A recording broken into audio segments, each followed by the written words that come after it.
देश 35 देशों में जो प्रधानमंत्री वर्तमान में है, 35 देशों में एक शब्द होता है पर्सन नॉन ग्रेटा, अवांछित व्यक्ति।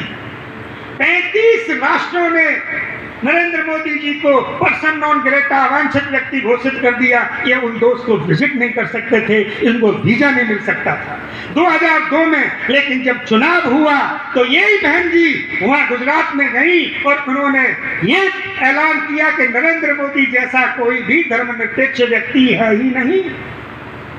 उस दिन के बाद में मुसलमान चले गए। अब आपके पास में क्या रहेगा भैया? एसटी है नहीं, ओबीसी 2 जून 1995 में गए और ये वाला जो 2002 के चुनाव में गुजरात में मुसलमान चले गए, आपके पास में रह गया एससी। एससी में से भी जितने भी यहाँ अमीन आते हैं सब वो वहाँ बहन जी से रिलेटेड जो व्यक्ति होते हैं, हमारे महेंद्र सिंह जी बैठे हैं, वो सब यूपी के आते हैं। और वो यूपी वाले ये कहते हैं, क्योंकि मैं भी था तो मुझे भी कहा गया था, देखिए क्या करें, राजस्थान में तो कोई नेता नहीं है, इसलिए हमें यूपी से भेजना पड़ता है। मैं तुमका वो नेता बनने देंगे तो होगा।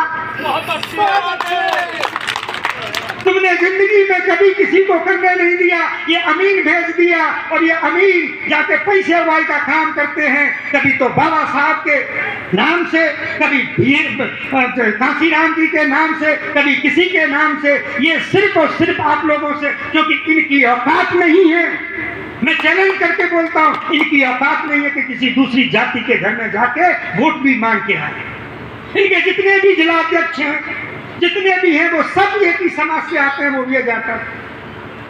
अब भाई एक जाति की पार्टी, आर.के. चौधरी, राजभार, सोनलाल पटेल, ये जितने लोग थे, जो अपना दल है, वो यहाँ का वाइस प्रेसिडेंट हुआ करता था, उसने बीएसपी से जाके निकल के कर दिया। पिछली भारतीय जनता पार्टी की सरकार में बीएसपी से निकले हुए 7 आदमी थे जो कैबिनेट मंत्री थे, एक भी नहीं वहां टिका। क्यों नहीं टिका? क्योंकि आपको हर व्यक्ति में एक प्रतिस्पर्धी नजर आता, कंपटीटर नजर आता है। कभी कोई व्यक्ति को सहयोगी नहीं बना, दूसरी ढंग की कोई लीडरशिप नहीं है। नतीजा ये हुआ, आपने भी देखा, मैंने भी देखा, इस तरीके से 50 सीटों का सौदा हुआ और 300 करोड़ में वो बेची गई। आपको ये लोग बेचते हैं और आप बहन जी करके बात करते। मैं ये नहीं कह रहा कि उनको वोट दो कि किसी को दो। आपको ये सोचने की बात है कि आपका सौदा किया जाता है, इसलिए क्योंकि उन्हें मालूम है ये बंदे तो मेरे से बंधे हुए हैं, इनको मैं जहां भी बेचूं वहां बिक जाएंगे।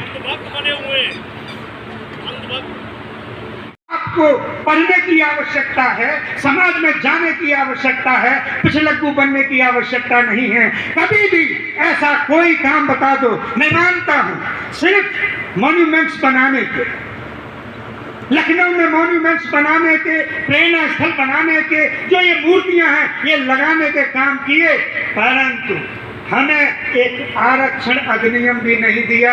परंतु इनके सुप्रीम कोर्ट ने एक जजमेंट दिया था, उसके विरोध में जाके लोगों को प्रमोट किया। नतीजा ये निकला, पहला यूपी राज्य था जहां 1 लाख लोगों को डिमोट किया गया, प्रमोशन से फेंका गया था। किस लिए? क्योंकि आपके पास में आपको गाइड करने तक के लिए आदमी नहीं है कि हमें एक काम करना चाहिए कि नहीं चाहिए। ये एक ऐसी पार्टी है जो भारत में कभी भी घोषणा पत्र नहीं बनाती, क्योंकि घोषणा पत्र लिखने के लिए भी ये तो चाहिए खोपड़ा, वो इनके पास में है नहीं।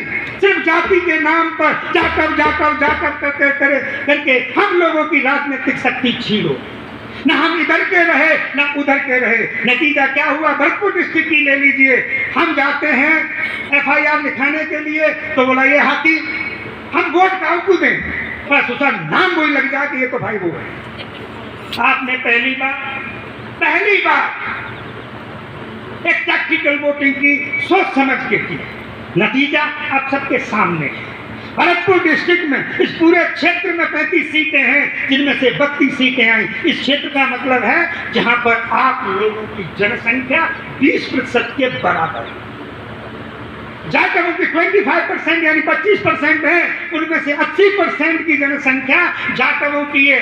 आपने इस बार में प्रैक्टिकल वोटिंग की, 35 में से 32 सीटें आई, राजस्थान में सरकार बनी, पूर्वी राजस्थान जिम्मेदार है, अर्थात जाटव जिम्मेदार है इस सरकार के लिए। नतीजा 4 कैबिनेट मंत्री आपको मिले। ये कोई ऐसा ही नहीं है, आज तक इतिहास में कभी नहीं हुआ कि राजस्थान की बात तो छोड़िए, दूसरे राज्यों में भी नहीं।